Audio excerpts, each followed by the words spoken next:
Thank you for joining me on the same drugs. I really appreciate your time. I know you've been really busy lately, and I know you had a really busy day, and I'm really, really excited that I have the opportunity to talk with you. Thank you. Well, I started my day riding off my car at 8 in the morning into a tree on my way back to Ottawa in a essentially an ice storm, and then I ended up having to do Stephen Crowder from a Tim Hortons in the middle of some little town in Ottawa where I had no cell phone signal. There was no Uber to get myself to Ottawa, and there were no rental cars. Oh my So I God, put what a nightmare.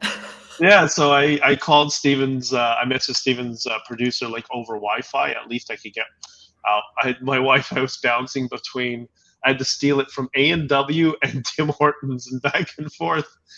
And I'm like, yeah, I'm having a little problem. Here's a picture of what's left of my car. And they said, oh, that's too bad. Sorry, guys. Like they felt bad. They said, what do you want to do? I'm like, I don't know. You want to do it from a Tim Hortons? It's very Canadian. They said, perfect. And it was great. Totally, totally Canadian. Yeah, it was Okay, beautiful. good. Well, yeah, I'm glad you did that. Did you do Ruben today also? Yeah, Dave and I recorded the middle of the day. It's going to be released tomorrow, I think he told me, but Yeah. that was after Crowder, Dave and I got on. Okay. So let's start at the beginning. So, Sure. I mean, how did you co-organize? I don't even know where to start because I don't know where the beginning is. Why don't you tell me what the beginning is?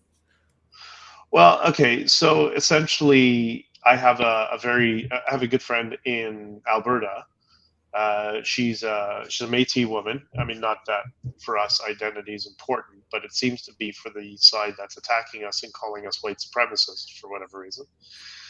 Um, she and some friends, particularly Chris and Bridget, who are truckers. Bridget was just about to lose her job and was not going to be able to, feed her family, sort of thing, and her kids. They decided they had enough. They had to act. They had to do something. A couple of years ago, they did a convoy to Ottawa, very similar, except they made a mistake last time. Is they ended up ceding control over to a political party, and at that time it was the Conservative Party. Mm. And I learned that lesson years ago as well, that whenever there's a good movement, political party is going to do their best to come in and try to co-opt the movement for themselves. So word of warning to all sorts of activists in the future: do not engage with political parties. Just focus on your messaging and focus on the people, right? The political parties eventually will come in the line and do what you need. So anyways, they decided, let's do another convoy. Let's be serious with this one. We know the mistakes we made last time. And they said, okay, well, let's give it a shot. We'll get a few trucks. Let's put a GoFundMe. Maybe we'll get some money. And I think they had an idea. I don't know how many trucks originally they were thinking of, but it was a small number of trucks. They said, well, if we can get like $20,000, then we can fuel them getting to Ottawa and stage our rally, and that's enough fuel that will take them there and back, sort of thing. And very quickly, the idea resonated, and it just went parabolic in terms of donations. And before they knew it, they were at 50 grand, 100 grand, 150 grand, 180 grand, 200 grand. And I think it was around that time, maybe it was around the 150 mark, that Tamara called me up, because I'm in Ontario, they're in Alberta, and she said, listen, this is what we're doing. I need help. I need help with messaging. And she has lots of people that logistics and all that sort of stuff. And she said, are you willing? Can you help me? Do you have the time? And I said, I absolutely don't have the time, and I would love to help. So I will do everything I can. I got on board. And that's how it started. When did the GoFundMe go up? I don't remember what day. January, is it the 18th or something like that? Or January Okay. 20th, somewhere fairly recently, middle of January. And how many truckers did you initially anticipate participating? They didn't really have a specific number. It just kind of whoever comes comes. So that's why it might seem as though it's a little bit disorganized. I mean, they had good infrastructure for building the convoy to absorb a few thousand trucks, but it got to the point, like you can see some of the drone footage. I think it was in Manitoba or Saskatchewan, where there was a really long line of trucks trying to make a right turn from one highway to another, and it was like a 3 or 4 hour wait to make the turn because there were more trucks going in one direction than the Canadian highway infrastructure could handle. Like, it got overloaded on multiple highways across the entire country. So people say, how long is the convoy? I say, well, the longest line, continuous line that we knew about was about 70 miles, 100 kilometers more or less. But they also broke off.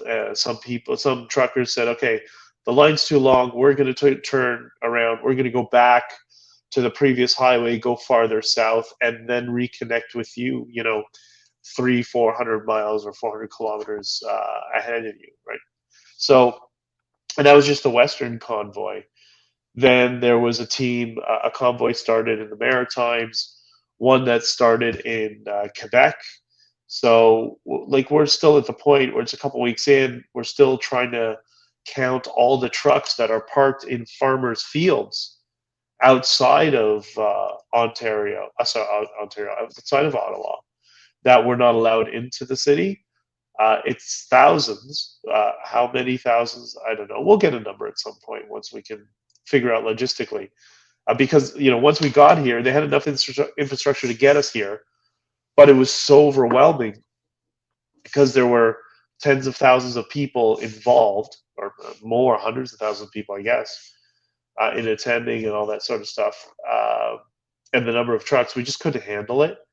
So we've spent most of this week taking our command center, which is 12 people there, the entire time focusing on security, getting people supplies that they need, making sure there's nobody who's disruptive, making sure everything is safe. Not that I want to focus on trust and safety nonsense, but it is important, at least with this sort of advocacy.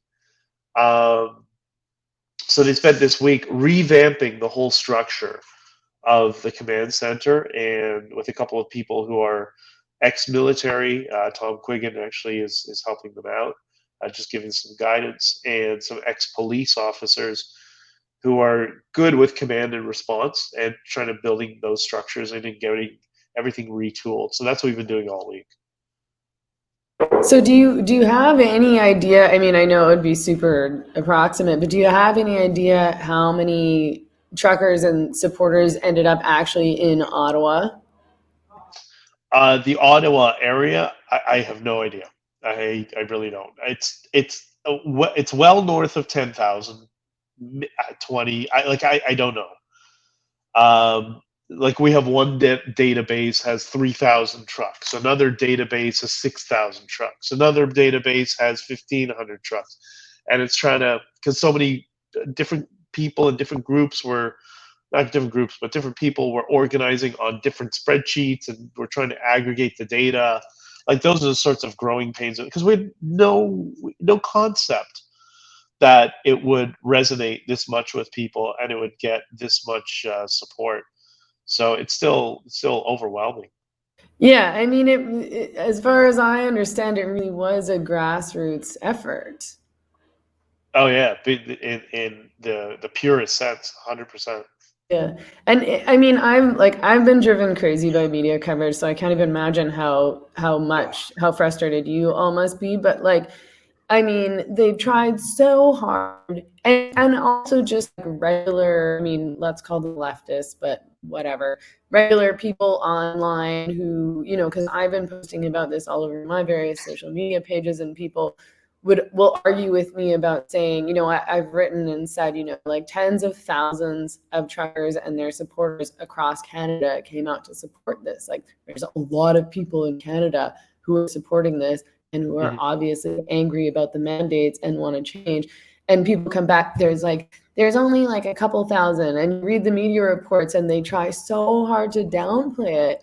And you know, it seems so obvious if you look at the footage. Like, who cares what the actual numbers are? But like, why are you trying so hard to pretend as though? I suppose it's what Trudeau's trying to do. It's a small fringe minority. We can just ignore them. Yeah, I think what's interesting with the whole, you know, I'm trying to get away from the whole left right divide as much as possible. But you know, when you talk about the leftists, I refer to those as, you know, off a cliff communist crazy people that don't understand that's the worldview that they hold, right? Um, I see them attacking us online using, what's the hashtag they're using? Occupation Ottawa, that these Oh, I truckers haven't are seen that one. occupying. I've seen Yeah, Flu Klux Klan. yeah, yeah. That's right. A whole bunch of, like, honestly, I'm sorry, the left can't meme, but they're doing all this, you know, the occupation Ottawa and how it's horrible, and I'm like, weren't you guys in favor of Occupy Wall Street? Wasn't that the point? So now you're part of you're shilling for the political structure and the corporations that you used to complain about. Like, have you realized that the left have become the far right of the 90s that I would have been against? You know, the people that were pro censorship, you know, they wanted to censor video games, they wanted to censor music, and those people now, everything's shifted. Like, I know quite a lot of Christian conservatives that I work with now, and those people have become the free speech people, and the former free speech people who were liberal are now the religious right of the 1990s. It's crazy, and they don't accept with communist collectivist values. It's crazy. But I think it's slowly starting. People are slowly starting to realize that this really doesn't make sense. If you have, you know, basic ideas of liberal values and freedoms, and, you know, a libertarian mindset, maybe even, that something's wrong. And Bill Maher, for example, is a good example of somebody who, I disagree with him a lot, but I also agree with him quite often. And it's nice to see there are people on that end of the political spectrum that are able to sound the warnings and remind people that all of us have to be liberal and tolerant of each other, you know? Yeah, I mean, I'm a person who came from the left. Like, when I was younger, I identified as a Marxist, and then, like, I went through a phase of interest in anarchy and anarchism. And then for most of my life, most of my adult life, I identified as a socialist. And it was only a few years ago, or maybe even a couple of years ago, where I was like, oh, I don't want to identify with the left anymore. Not only does the left-wing parties in Canada, the NP, for example, they don't represent my interests, but the left is just, they really lost the plot. And this whole situation with the Freedom Convoy has totally, brought to light the fact that, in my opinion, I don't know if you agree or not, but I think that the left has a huge amount of disdain for the working class, which is really kind of horrifying, because the reason I always identified as left wing and supported the left and voted for left wing parties and was socialist was because I wanted to support working class people and support the labor movement. Yeah, and you know, like, we all look at the world using different filters, and you know, like, for me, philosophically, I like the way Scott Adams describes it, and I tweak it a little bit in my own version, which is, I like the goals of the left, I like the systems of the right, and I like the freedoms of the libertarian. So neither of us, and I think this is the problem, we are always putting each other, trying to define our identity, our political identity, that we're left or we're right. Well, it kind of depends on the issue. So, like, for years ago, um, I started a group with a friend of mine who is gay. I have a small group of friends who are gay, and they're conservative. You know, politically, they're fiscal conservatives, you might call them. And we started this group called LGBT Tory. And what did we do that for? We did that because we got sick and tired of, people calling us names, calling them names, saying they're homophobic. And one of my friends was like, "Yeah." You haven't seen me give a blowjob. Like that's what he would joke with people, right? But You're we like, did this. he's like, I swear I'm not. I Yeah, promise you I'm exactly, not. exactly. Really. So we started this whole movement, and the idea was to take the Conservative Party in a direction where it's more libertarian on social issues, where it just all it did was remove the definition of marriage, and then at the same time we added a layer that we have the party who had no right and no policy to encroach upon religious institutions who decide they want to have their own policy on marriage. Like that's up to them. Like that was the whole purpose of it, and it was very successful in a lot of people's eyes. And now, we're a few years past that, and the people who I guess you would say were my political adversaries with that motion, we've all become very good friends, and we've all been kind of working together to support causes like what we're doing right now with the Freedom Convoy. So everybody's got, we're complex. We're not so simple that we're defined by just one thing. It just depends on what the particular issue is. And by the way, in regards to the socialism thing, which really, I think people are starting to realize it. There's one of the podcasts that I produce. It's for a professor by the name of Stephen Hicks. It's called Open College. And Stephen Hicks is the professor that Jordan Peterson always references when he refers to postmodernism. Stephen Hicks he wrote a book many years ago that I suggest everybody read, called Explaining Postmodernism. It's a wonderful book, and he's given many talks along those lines. And my favorite episode of the podcast is episode number 7. It's called Your Sex Life Under Socialism: The Means of Production or the Means of Reproduction. Where does socialism draw the line, or does it? It's fascinating. It's it's a little bit of a colorful way of looking at the topic. But I think as more and more people start to realize there's no one single philosophy or ideology that's always correct. The conservatives are not always correct. The liberals are not always correct. And the progressives are not always wrong. They sometimes have some very good points. So we gotta focus a little bit more on the nuance, and I think as a society be a little bit less lazy in terms of understanding the other side. Yeah, I totally agree. And I mean both sides. I don't like the dichotomy either, and I don't identify with the left or the right or with any ideology at all anymore. I just want to be an independent thinker and choose whatever the best policy or argument or analysis is, and seek truth.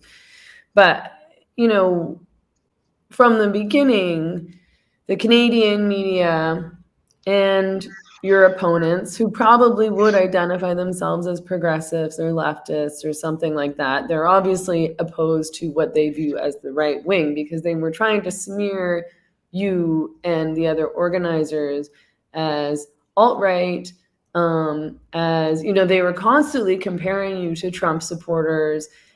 Which, I mean, that doesn't mean anything either, because people who voted for Trump are also incredibly diverse. But, and white nationalists, white supremacists, racists, everything that they could come up with to try to make this convoy seem like a bad, dangerous, harmful thing. Where did all those accusations come from? Like, did they come from anywhere? It's the same playbook they always use for anything. That meme, anything I don't like is Hitler.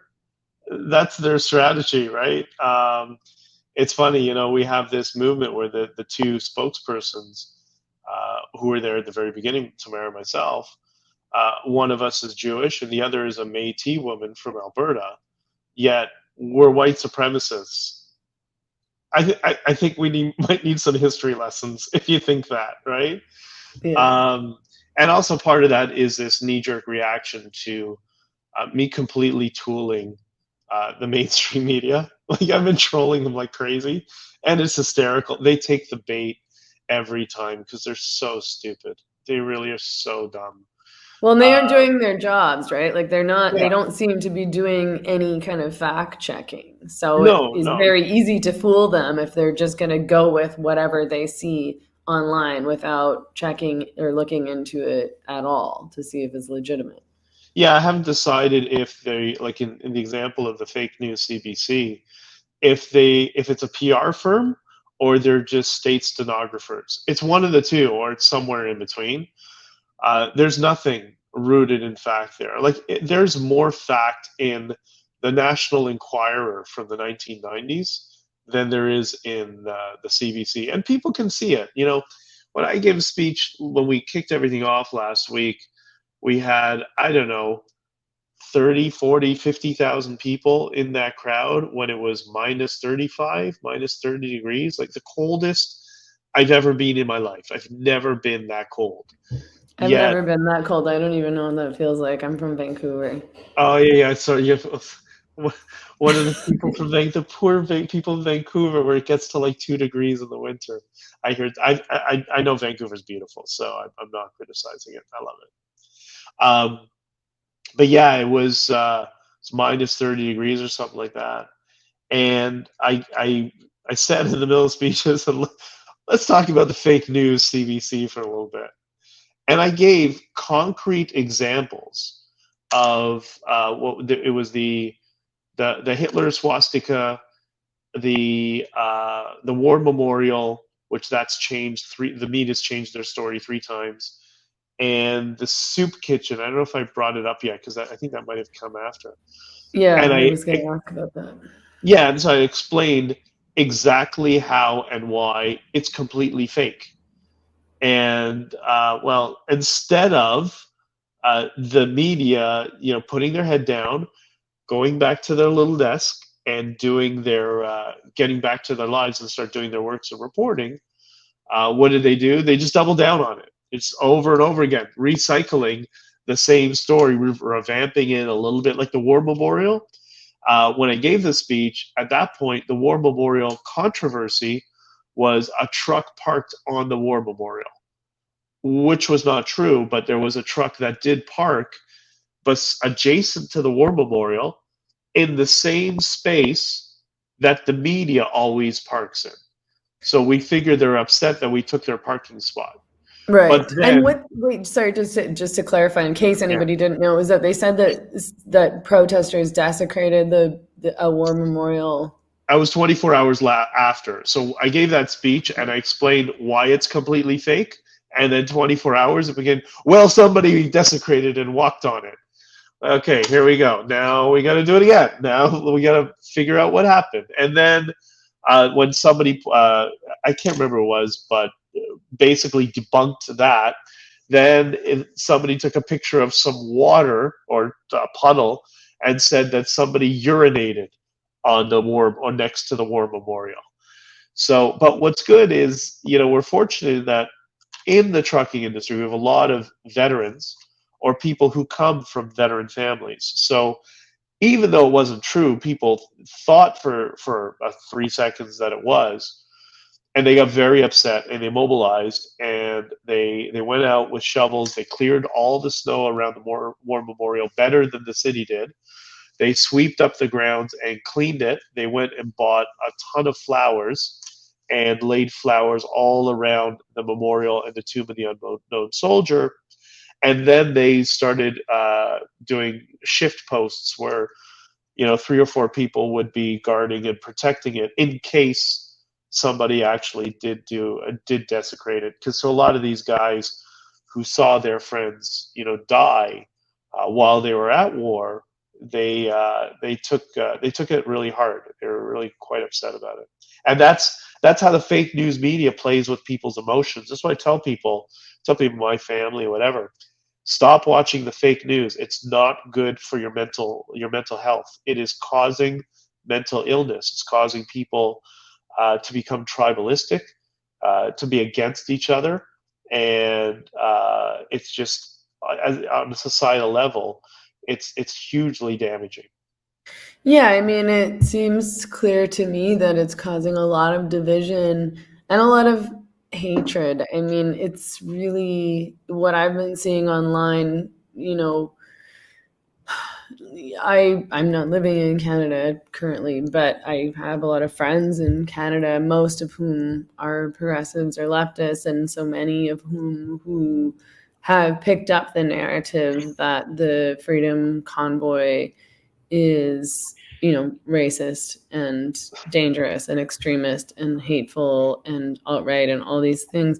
And that just like the things that I see being said about the truckers and about the protesters, it really is very hateful, and it really is very extremist, and none of it's true as far as, I've been following it since the beginning, and it just seems clear to me that the truckers and almost all of the protesters, I'm sure there are bad eggs out there somewhere, I don't know, but are so like full of love and are polite and helpful and are like cleaning up the trash and making sure people have what they need and have built like a really good relationship with the cops and are committed to nonviolence. The Canadian media, unfortunately, I think has been really responsible for creating a lot of hysteria and anxiety in people and fear in people, and in cultivating division. I want to address a few more of those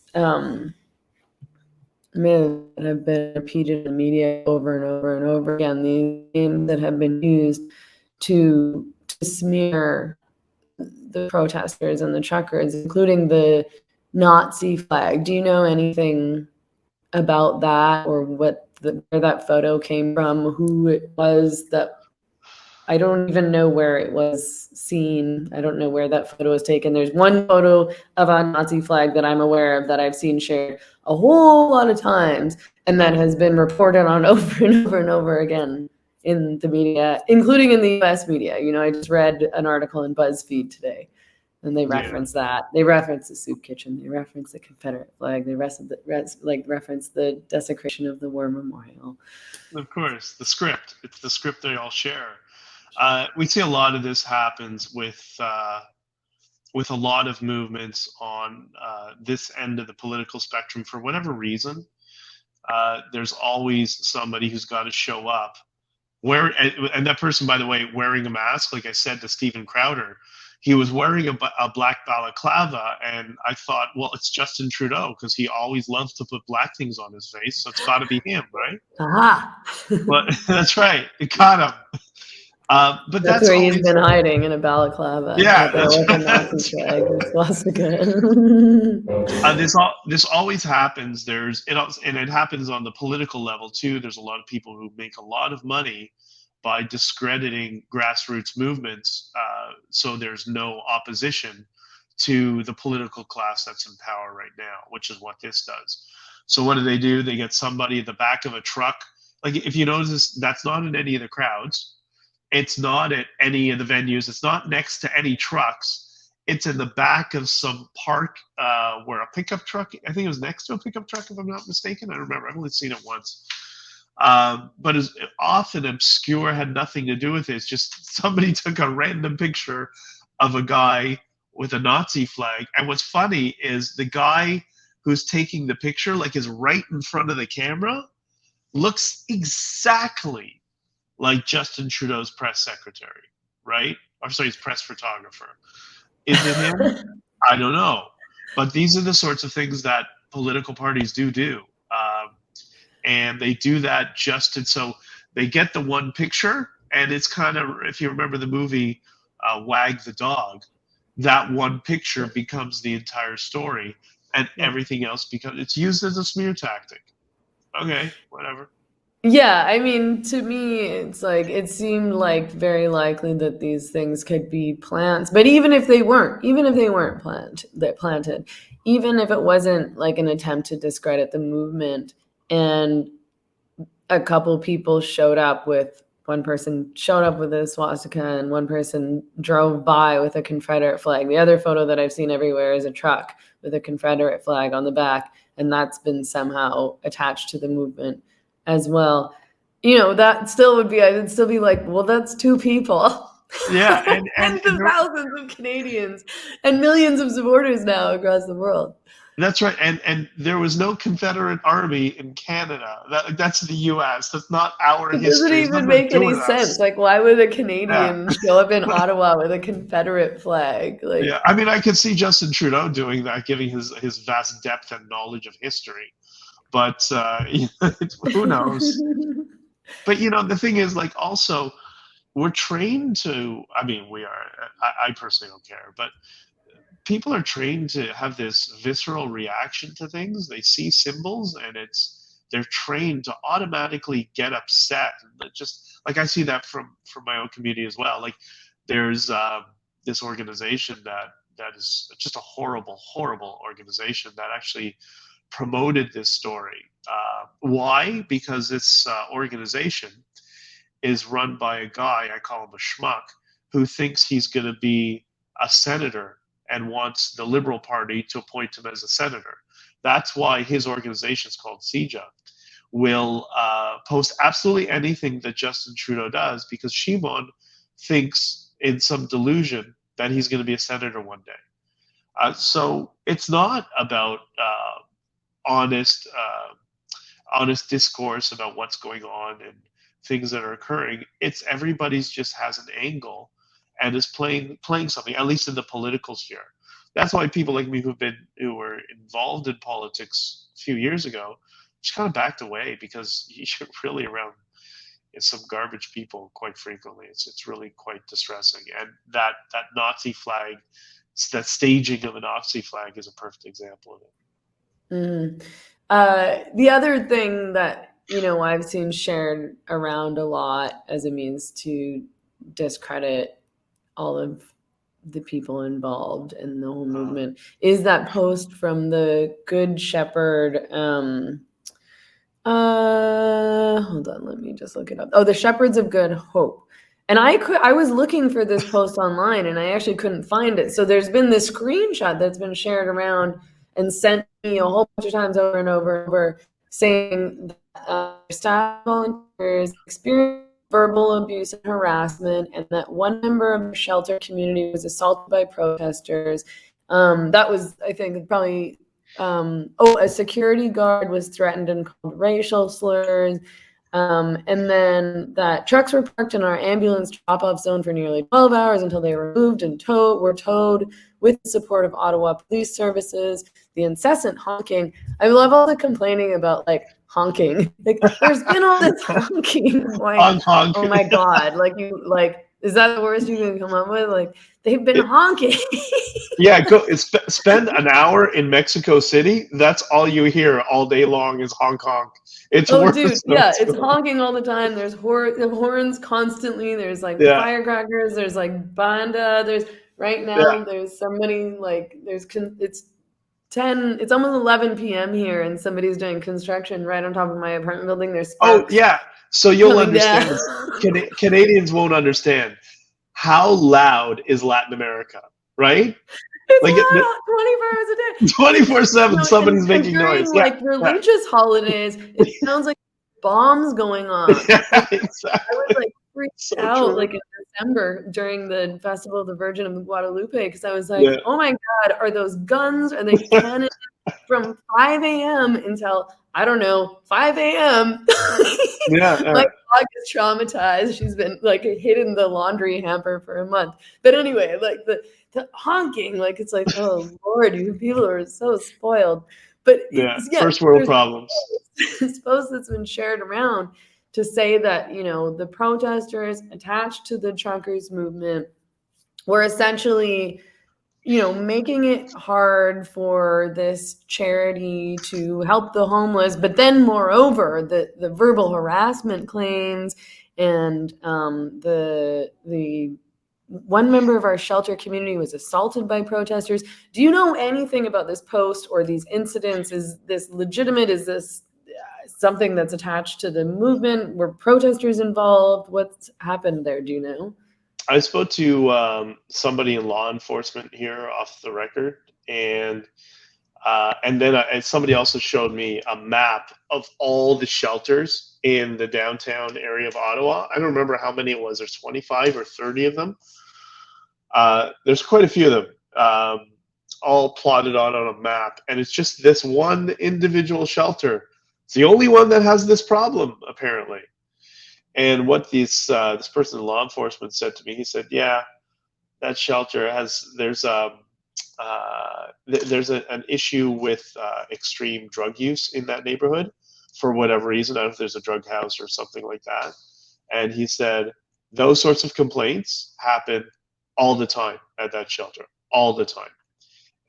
It's not unique to what's happening now. They're just trying to use that to smear the convoy, but that's nothing new. Okay, great. So he said, you guys don't have to, we know it's not used, so don't worry about it. Yeah, I mean, it's interesting how disinterested people are in sort of looking to where these kinds of accusations came from. Because again, I was like, where did any of you get this from? You just found a screenshot and started sharing it around online. You don't know who was involved. You don't know what happened. You don't know if it's legitimate. But anyway, this is same old story, I suppose. I can hear, on a side note, I can hear they're starting karaoke night across the street now, so that'll be a nice background. It's 11:30 at night. That means bring out the salsa music, and vamos a rumbear until 4:30 in the morning. I'm usually at this karaoke night until 5 a.m. every night, but tonight I'm going to be in my house listening to it, which is going to be way worse, I'm sure. Exactly. It's more fun to be in the karaoke night than listening to it across the street. 100%. Yeah. But anyway, so one very hypocritical thing that I've noticed being said, and Doug Ford said this, and then I saw some footage online from people who were, I guess, protesting the protesters would be an accurate way of putting it. Mm-hmm. There were complaints about businesses being shut down for a few days. So they were like, let these businesses reopen. They've been shut down for 3 days now. And I was like, oh my God, Yeah. have you been sleeping for the past 2 years? Yeah. Like, this is what's being protested, is the fact that people's lives and livelihoods and incomes and jobs have been destroyed because all these businesses, part of it was because all of these small businesses were forced to shut down and couldn't survive. And now you have the audacity to complain that businesses have been let people, Doug Ford said, you have to let the people of Ottawa get back to their lives. And I was like, oh my God, my whole brain is going to explode. Were businesses impacted by the protests? Let's start with that. The businesses that have remained open during this are booming, because now you have thousands of truckers and tourists who have not been here in 2 years. They're making money hand over fist. Those that have decided to shut down are not. So the ones that stayed open are also making money from the other businesses. This is the free market in its operation. You're going to open and you have an influx of people. You're going to have more commerce. It's up to you, But with Doug Ford, I call him, Austin Powers, I call him Fat Bastard. He's just a horrible person. He's just the worst. And hopefully his political career will die a very quick death. But the 2 years that you killed everybody's business, that doesn't matter. It's just these 3 days, because I'm not the one to be able to cause the disruption. It's terrible. It's crazy making. It's totally crazy making. I've had so many awful experiences with Canadian media, and I've watched, it's no wonder people are conspiracy theorists after having been lied to and manipulated by the media and by big corporations, by big tech, by big pharma for so long. But I wonder if why do you think that? I've been trying to figure this out. So your dissenters, the people who are opposed to the convoy, to the protesters, to these people. These people are fighting for all Canadians' rights and freedoms, like for our charter rights, like our charter rights. Like I think that a lot of people don't understand that we have charter rights, what they are. And I think that they don't understand why rights exist. And rights exist so that the government can't just randomly take them away. And then that's what's happened. And yet, all of these people who are angry about the convoy, like I'm trying to figure out, I'm like, do you want the mandates? Like, do you want the restrictions? Like, what is it that you're fighting against? Have you been able to figure that out? I think, just my suspicion, people have different core values, and for me, my core values are around freedom. If I don't have the freedom to do what I want, I go crazy. I go nuts, right? And I imagine, as you being in Mexico, that you share that same sort of core value, right? Yeah. Yeah. But there are other people that their core value is stability and safety at any cost. So while they look at us that we believe in freedom, they don't understand that. It's completely different language. They can't even comprehend why that would be so important to somebody when all they think is, oh, I just need to be safe, right? There's some degree of paranoia, I guess, when it's taken to its extremes is what's happening. And I think that's where we're seeing this divide. It's similar to, I mentioned this in one of the interviews I did. I don't remember which one. It's similar to something else that's a core of this is, and you talk about people who are, you would describe them, the people on the left or progressive or whatever. There's a broader conflict that's occurring worldwide, not just here, of between people who live in urban centers and rural centers. So people in urban areas have completely different needs than people in rural areas, and vice versa. But all the people in governments seem to all be in urban areas, and they are, passing legislation and laws that are beneficial to urban areas, but in complete conflict to the needs of rural areas. And I think what happens if you do that long enough, what do you end up with? You end up with an industry that's really primarily focused on rural communities, right? Bringing food and resources from rural communities into the urban areas, the trucking industry. You're starting to see, this is a good example of what happens when that conflict boils over and one part of them decides to speak up. So, and I'll give you an example with gun rights. In urban areas, everybody know guns are bad, whatever. And I've always been kind of lukewarm either side, not really passionate about it either way. Although I've changed over time. Whereas in rural areas, they don't understand why anybody would fear a gun, because everybody who's a child is taught how to use a gun on the farm in case there's a coyote that's going to come kill some of the livestock. They have a gun that they can shoot the coyote. Like, that's the practical purpose for it. But you try to tell that to somebody in Starbucks in Vancouver, and they'll call you a Nazi, right? Like, this is. Am I right about that? Well, yeah, and I mean, like, I can. It's so funny because a lot of the criticisms that I'm levying at the left and at progressive today, I'm doing because, like, I was one of those people, and I know because I was one of those people that I didn't understand. Like, yeah, of course, guns are bad.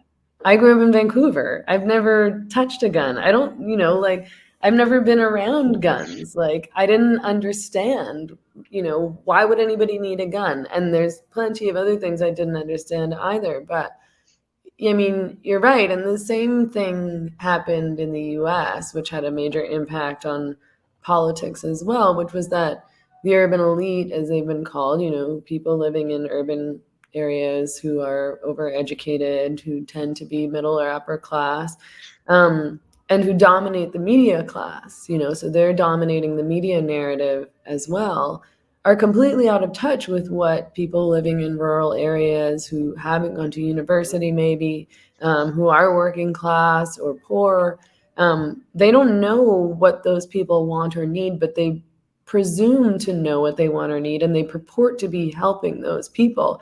And it's totally condescending and totally elitist in that condescension, because when it comes down to it, when those people try to speak through votes, or through protest, they smear them, and they make them out to be horrible, and the disdain and the hatred coming from these people towards the working class, as I said, is just palpable. Yeah, no, I agree. And the other thing, yeah, I've had this conversation with a couple of progressives recently. Just to pivot back to that example with guns, that the purpose of guns in rural communities. I mean, you could do this in Canada because our gun laws would allow it, but they'll go on and on about rape culture in Canada, and I don't want to get into that debate because that's a whole can of worms. And honestly, for me, that's a topic that I think is better dominated by women in the discussion. That's just my personal opinion. But I think also, why shouldn't a woman have the right to, carry a gun for her own protection? If we live in a culture of rape culture, then why shouldn't they be able to defend themselves? So you bring that up if guns are bad, but yeah, okay, but so is this other issue you're trying to address, and here's a solution for women to protect themselves. What I care about is women. That so it's just weird, the framing that one puts on when they look at the world. It's a skill to be able to remove that frame and put on a different frame and look at the same topic and try to figure out what's the other side thinking, how are they viewing it. And I think the good news is I think we're going in that direction. Like, you talk about your experience, your personal philosophy on life, how it's changed over time, and you're not by any means the only one.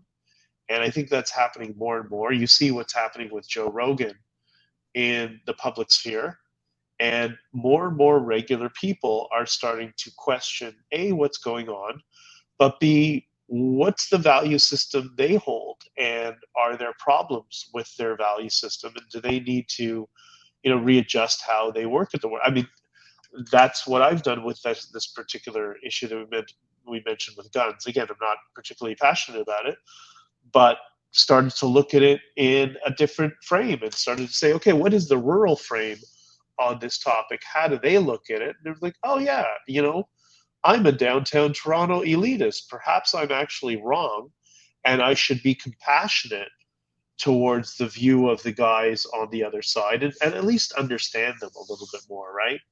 And I'm hopeful that that's kind of the new golden age we're moving towards, where we stop yelling at each other and calling each other names, and we start listening to each other. Like, what do they say? The religious people say God gave us 2 ears and 1 mouth so we can listen twice as longer than we speak. And I think that's where we're going. I hope so. I honestly had no idea that Canadians had it in them. I had given up. Like, I was super cynical. I was like, Canada's done. I'm done with Canada. I mean, I still am not interested in going back to Canada. But I was so frustrated at how passive people were being around the COVID response and all these restrictions and mandates. And I definitely didn't think anybody was going to fight back, not in a way that would make a difference with this many people in any case.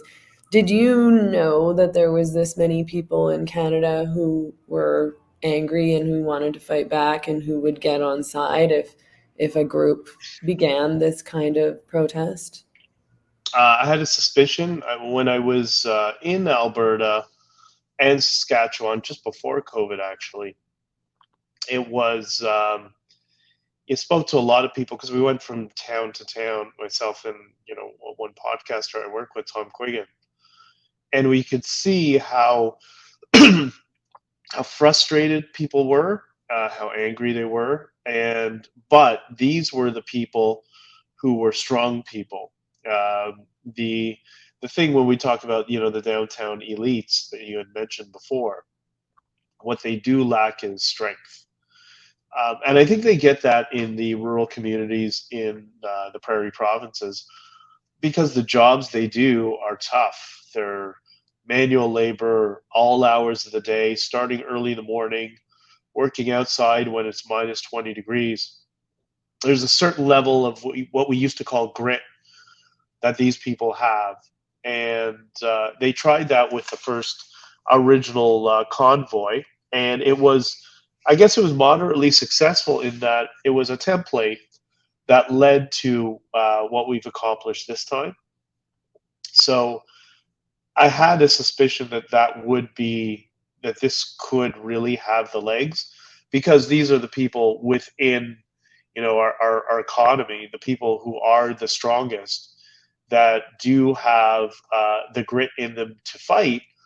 But at the same time, the trucking community, like truckers generally, they're not poor people, they're middle class. So they're the voting based politicians want. They're stronger than most of the middle class, and they're willing to fight for themselves. So they are the perfect group within our society to be the first ones to take the mantle to fight. And that's how people are.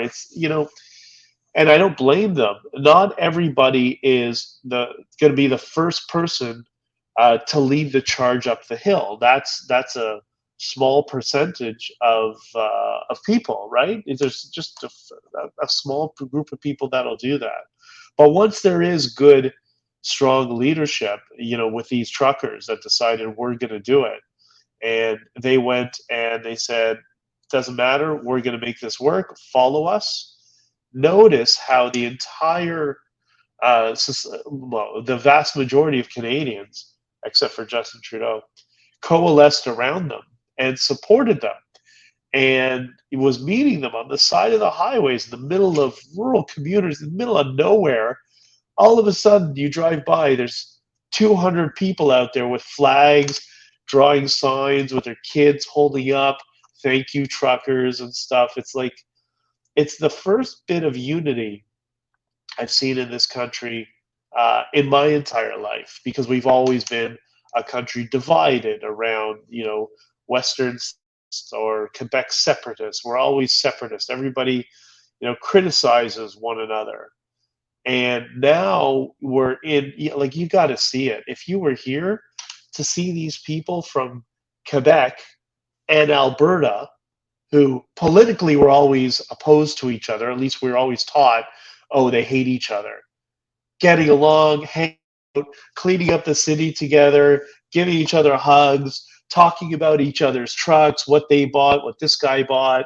And, I saw a few conversations where one guy speaking in French, the other guy speaking in English. They have no idea what each other are saying, but they're joking with each other and trying to figure out what they're. But and there was another example. I think I have a picture of it somewhere. Two guys standing side by side. One's holding a sign that says freedom. The other has a sign that says liberté. The French guy can't speak English, and that guy was from Alberta. He ain't speaking French anytime soon. But they're becoming buddies. Like, it was beautiful. I've never seen something like that. Yeah, I mean, I don't think I've ever felt this inspired by Canadians or proud to be a Canadian in my whole life. I've never seen anything like this before. And in terms of Canadian unity, I mean, it seems all we've ever been able to unify around is like the Olympics and like not being America. Yeah, exactly. Like, we're not Americans. Americans are so bad. Like, okay, well, you don't seem so great either, but But you know what? On that topic, what's really interesting, it's spilling over into the U.S. as well. There's a convoy coming up from the U.S. I can't remember which border this was at. It's not the one that shut down. Another border. I think in Alberta, there's a lineup of American trucks. I think I put it up on Twitter somewhere. I've been so busy. Anyways, a whole long convoy of American trucks, and on each one of them, and remember, these are Americans. You know how Americans love their flag, right? Their their trucks were covered with Canadian flags. You know that Canadian flag they always make fun of. You always Yeah, tease each other, whatever. They're coming up like the cavalry with Canadian flags decked out on their trucks, coming to help their new brothers and sisters in Canada. It's beautiful. amazing. It's so awesome. I mean, even Canadians aren't that proud of our flag. Like, we are not very patriotic people, you know? If you go to the States, there's American flags everywhere, and Canada is just not like that. Well, you know what's funny? Americans, my Americans friends, they tell me the opposite. They think that Canadians always push their flag all over the place, and they don't think their flags just they're just there. But the Canadians are always trying to push their flags in people's face. I think again, it's the filter that you use that they're just used to the American flag being everywhere. So of course, it's just Okay, yeah. and I think we do the same thing a little bit to some Yeah, degree. maybe I just don't see it. I mean, I do, again, it might be like it might be sort of a coming from Vancouver kind of thing too. You know, Could like be I lived in Vancouver my whole life, and Vancouver is a very like hipster, too cool for everybody else kind of too cool for place. school. Yeah, Yeah, for so sure. I think that putting a Canadian flag on anything would be seen as tacky in Vancouver. But perhaps not so much in other places. Um, so, what's the plan? Is there a plan? How long do you all intend to stay in Ottawa? Are you waiting for a specific outcome? Well, we keep getting asked how long are we prepared to wait. I keep saying 2024, 2026. Like it doesn't really matter. We got all the time in the world. Um, I don't think that's going to be required, to be entirely honest. I mean, if we look at it put the political filter on, that useless eunuch of a leader, Aaron O'Toole, or we call him Eunuch O'Toole, was forced to resign essentially. So that's the first casualty of this. Somebody who's taken a party and chased Justin Trudeau off the communist cliff, and then wonder why it didn't work out for him, right? Like, it's like, why do we need another party that's exactly like the Liberal Party? I found that so strange. I've never voted for the Conservative Party. I've also never voted for the Liberal Party. But I Yeah. was like, Aaron O'Toole's going around saying, we're not your dad's Conservative Party, and essentially trying to be a liberal conservative party. And it's like, there already is one of those, and they're already in power. Do you not think that people might vote for you because they want something different? Yeah, it's crazy. And I actually just had a conversation with one of the conservative MPs earlier tonight.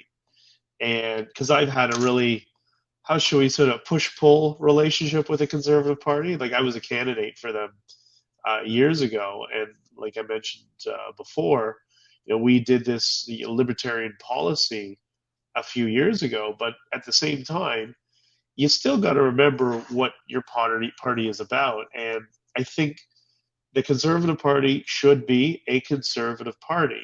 The Liberal Party should be a liberal party. The NDP should be what it used to be, which was about the elderly and workers' rights. And if they went Yeah, it's back the to, Labor Party, yeah, essentially. if they went back to their core values, then I think that would alleviate a lot of the problems that we're seeing. Like, there's never going to be any party, like we discussed before.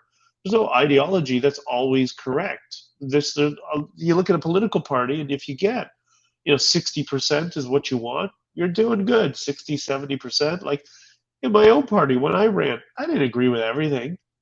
I agreed with, 70% of what they thought at that time. Okay, fine, it's good enough. I mean, life is not so binary. We got to get away from that sort of, have a little bit of flexibility.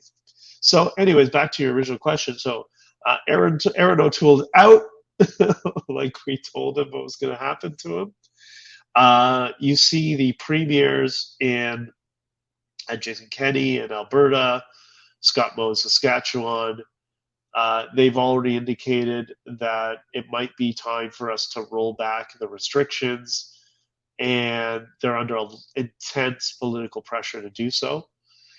And that's because this protest mechanism we're using is effective. We're peaceful. We've reached out to the community. We've reached out to police. We've made them understand that. I get it. The hunky is annoying sometimes. We all think it is. We know that. But unfortunately, that's just that's kind of part of the protest, right? It's an important variable in it.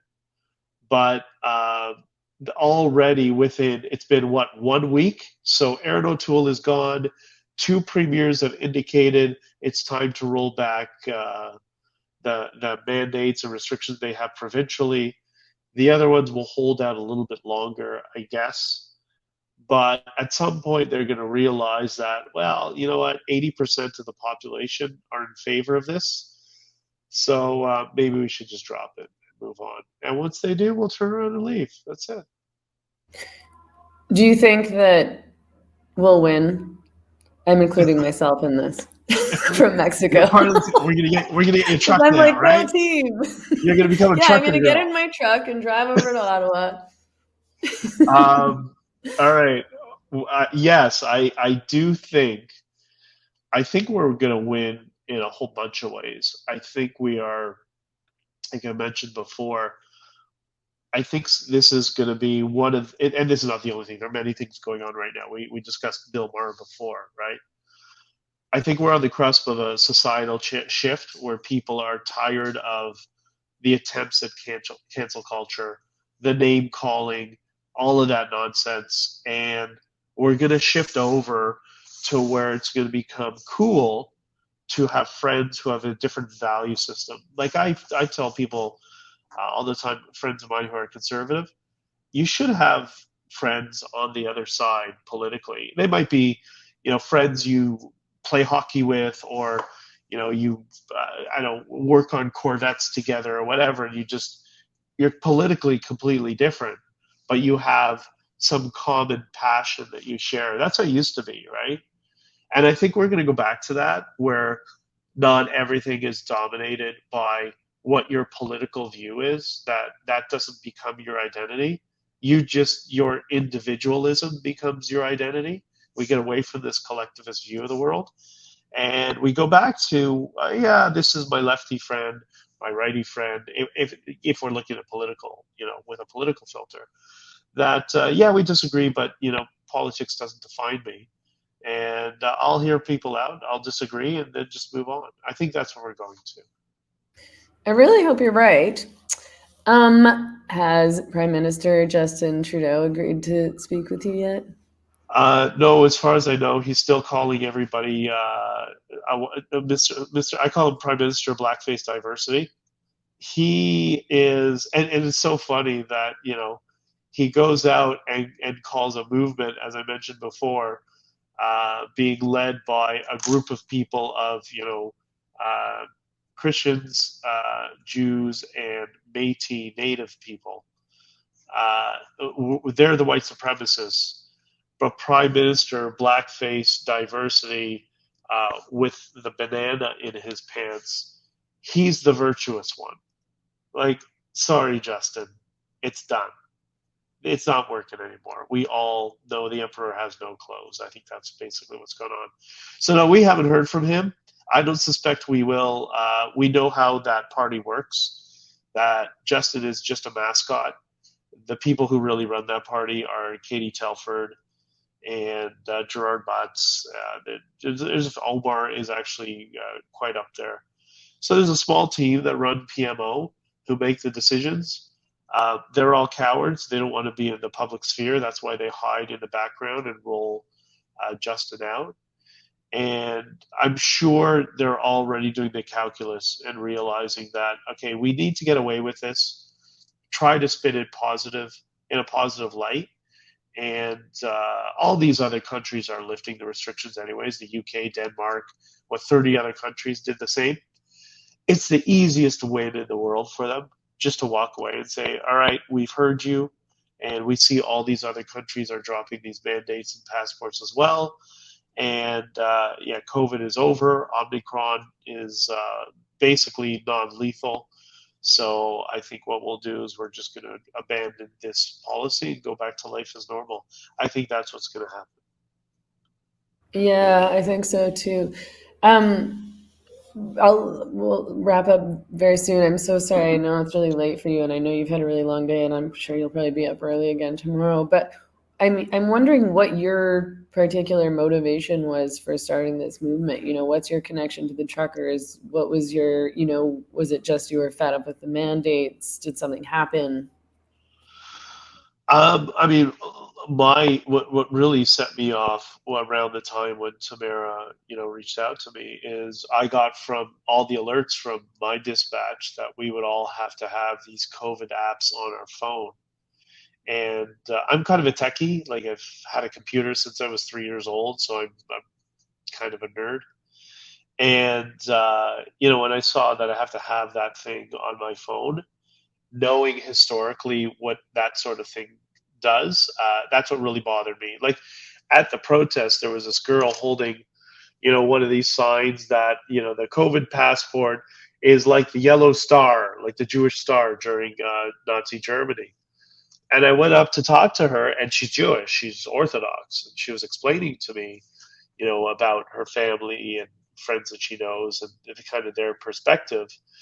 And I happen to agree with that. And there's many people who are trained to just react and call people names when they see a yellow star used as an analogy.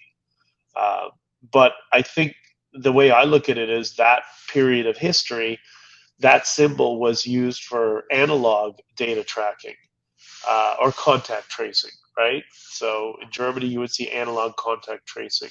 Now we've digitized the process of contact tracing, but the underlying philosophy is the same. And that's why, for me, it personally was that's the end. That is the line that we cannot cross, and we all need to unify to stop it.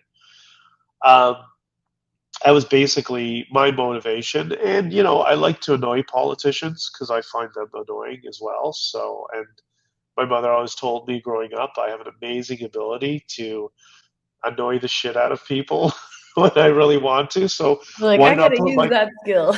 yeah? Why not use my skills to better humanity if I can in some way, shape, or form? Yeah. Well, I'm really glad you did. I'm so grateful to the organizers and all the truckers and of course everyone across Canada who's come out to support and now the people across the world who are supporting. I just think it's amazing. And thank you again so much for taking the time to talk with me. I know you're exhausted and slammed and I really appreciate it. Yeah, and tell your audience as well to follow Tamara's Twitter. Okay. Tamara is also, doing some media engagements more on the. I mean, we're doing some pressers together, and I think she's doing the JFCC press conferences as well. Her Twitter handle is, and you're going to ask why I'm using Twitter because Twitter sucks, and I'll explain that in a second. But that's Tamara underscore MVC. And the reason I decided, because I didn't really use Twitter all that much, but I thought it would be a perfect platform for this, is because it's full of leftists. And this is a perfect cause that people on the left should be behind.